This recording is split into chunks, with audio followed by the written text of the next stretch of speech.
इत्थों पी रहे बलंगू गुड़ वाला तो शक्कर वाला। कमाल चीज़ है माशाल्लाह, ज़बरदस्त हो गया। बड़ी कमाल चीज़ भाई ने बनाई हुई है। अच्छा था, बहुत शुक्रिया। लो जी अस्सलाम वालेकुम सज्जनों, बेलियो तो मित्रों, तुहाडा की हाल चाल है? उम्मीद है सारे ठीक ठाक होणगे, वधिया होणगे। लहंदे चढ़दे पंजाब वाले जनाब पिंडी पहुँच गए। पिंडी तो ब्लॉग शुरू करते पे हैं ते असी करना हैगा नाश्ता ते सुबह का टाइम है। तो जी अल्हम्दुलिल्लाह साढ़े को नाश्ता आ गया, रुआनी रोटी ते नाल चने माशाल्लाह ज़बरदस्त हो गया जी। टेस्ट जोड़ा है ना वो अच्छा हैगा और ज़बरदस्त हैगा। पहले एक लिया है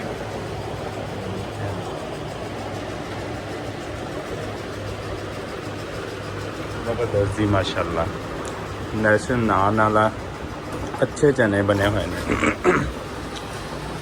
खान भाई रोटी तो अच्छी बनी हुई है, फर्स्ट क्लास, ज़बरदस्त। शुक्रिया भाई, नाश्ता अच्छा था, बहुत शुक्रिया। अच्छा जी नाश्ता कर लिया है। इतों असी पीने ढाबे वाली चाय, क्योंकि कहते हैं कि ढाबे वाली चाय इतने अच्छी हैगी है। काफ़ी लोग पीते पे ने, असी भी चेक करते हैं तो पीने चाय। लो जनाब पी रहे हैं चाय, जिन्हें जिन्हें चाय पीनी आ जाए। सही है चाय, अच्छी कड़ाके वाली ज़बरदस्त चाय, पिंडी की चाय।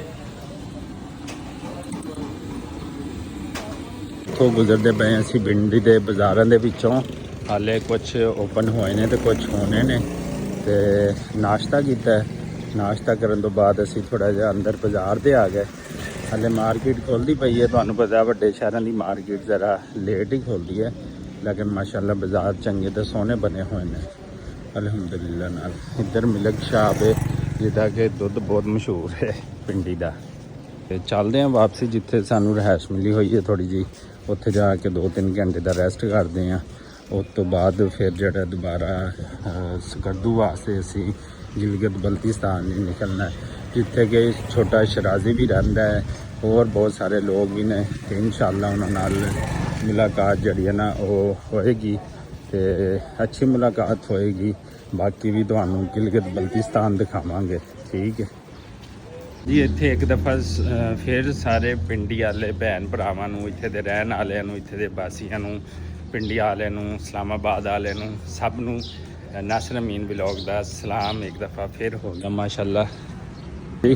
पिंडी भी खूबसूरत हैगा, पिंडी दा सफाई सुथराई दा निज़ाम काफ़ी अच्छा हैगा, क्योंकि इस्लामाबाद दा जुड़वा शहर हैगा। तो इस वास्ते जड़ा ना इत्थे साफ सुथराई जड़ी है ना वो काफ़ी अच्छी हैगी है माशाल्लाह नाल। देख सकते हो सड़क नीट एंड क्लीन। सिंध वाला लंगड़ा, रिमयार खान का लंगड़ा है, देखो इतने पहुँच गया। शेख आलम भी पहुँच गया, सारिया चीज़ा पहुँच गई ने। तो असी इत्थे तुहानूं दसदे पे असी पीर वधाई टर्मिनल, जिथे कि लहंदे पंजाब पाकिस्तान बसां जांदियां ने, राजनपुर, रिंगर खान, सादकाबाद, भावलपुर। तो ये पीर वधाई का अड्डा हैगा, देख सकते हो।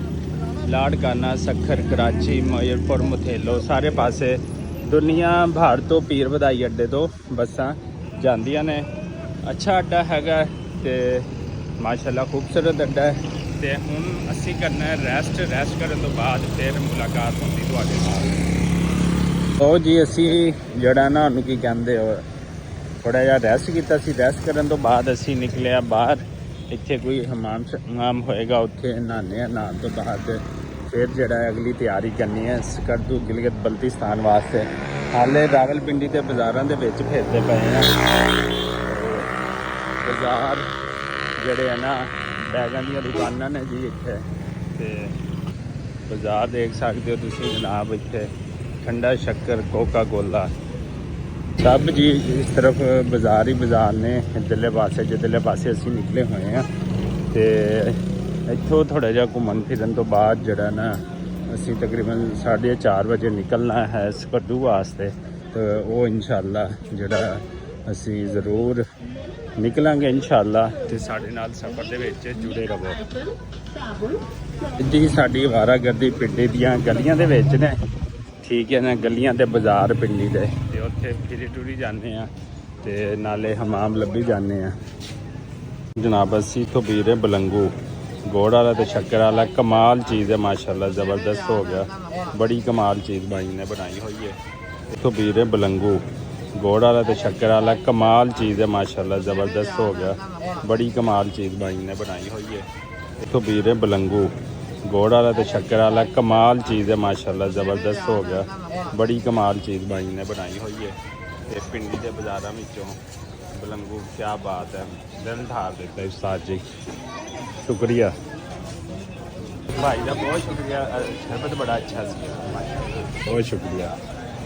ਲਓ ਜੀ ਨਹਾ ਧੋ ਕੇ ਤੇ ਖਾਣਾ ਸ਼ਾਨਾ ਖਾ ਕੇ ਤੇ ਫੁੱਲ ਤਿਆਰੀ ਕਰ ਲਈਏ ਤੇ ਅਲਹਮਦੁਲਿਲਾ ਹੁਣ ਅਸੀਂ ਨਿਕਲਾਂਗੇ ਅਗਲੇ ਸਫ਼ਰ ਤੇ। ਅਗਲੇ ਸਫ਼ਰ ਵਾਸਤੇ ਨਿਕਲਣ ਵਾਸਤੇ ਸਾਡਾ ਵਲੌਗ ਨੈਕਸਟ ਵੀਡੀਓ ਦੇਖਣਾ ਕਿ ਅਸੀਂ ਕਿੱਥੇ ਦਾ ਸਫ਼ਰ ਕਰ ਰਹੇ। ਤਬ ਤੱਕ ਕੇ ਲਈ ਸਾਨੂੰ ਦਿਓ ਇਜਾਜ਼ਤ, ਅੱਲਾ ਨਿਗਹਬਾਨ।